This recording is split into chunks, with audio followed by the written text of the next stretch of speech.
moms, this is Jackie Pinchuk with the Bizzie Mommy community, and I'm here for some tips I learned about lactose intolerance after pregnancy to help you out with what I've personally learned through experience.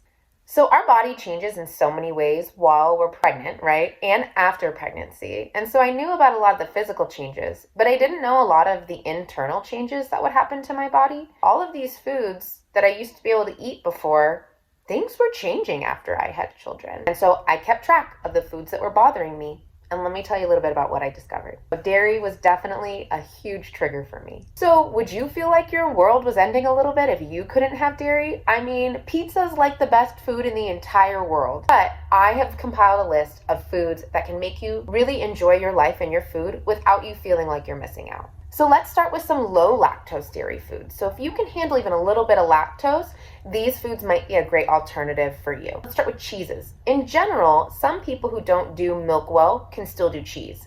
Well, I found that with each pregnancy, my dairy intolerance got worse. So at first I might be able to do some cheeses and some yogurt, but no milk. With every child, P.S. I have 4.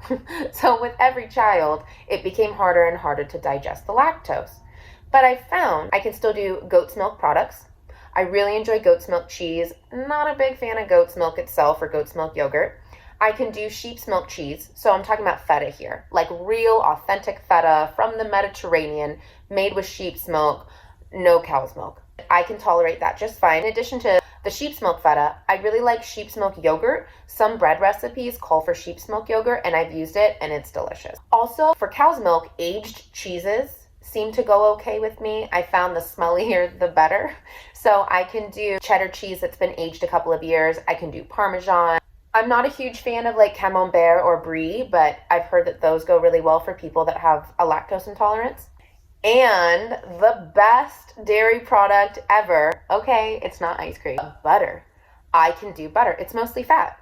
There isn't that much lactose in it. And so as long as I'm using these low lactose dairy products in moderation, and I found for me that's about in 1 ounce increments. So per serving, right? So if I'm having a snack or a meal, I can have about 1 ounce of a low lactose dairy product. I can't generally do it multiple times a day or even every day, but a little bit goes a long way with adding flavor.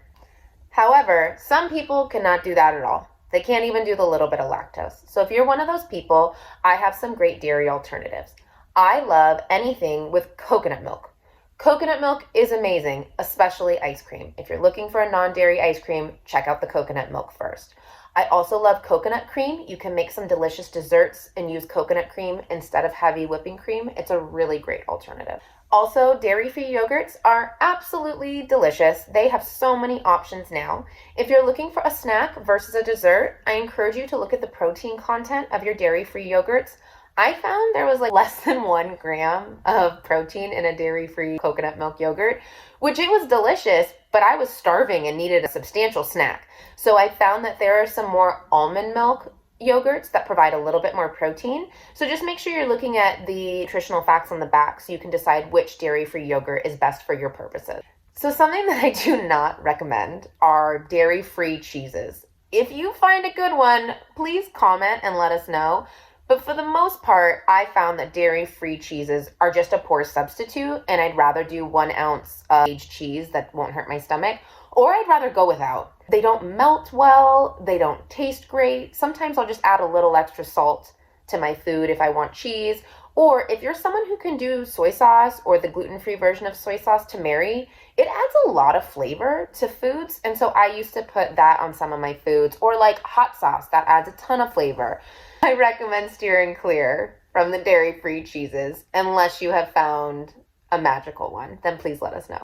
And if none of this works, right? You've tried the low lactose, you've tried the dairy-free, and your stomach's still hurting you, look and see if you have other intolerances. Maybe make an appointment with a GI specialist, keep a food log, make an appointment with a registered dietitian who specializes in GI issues, but get some help. There's no need to suffer. It's important to take care of yourself. I truly hope this has been a valuable discussion for you. And if you still have questions, I encourage you to contact us through the website or through our social channels. Also, consider signing up for our newsletter to stay up to date on great advice like this. As always, Bizzie Mommy is here to help you get more done. Bye for now.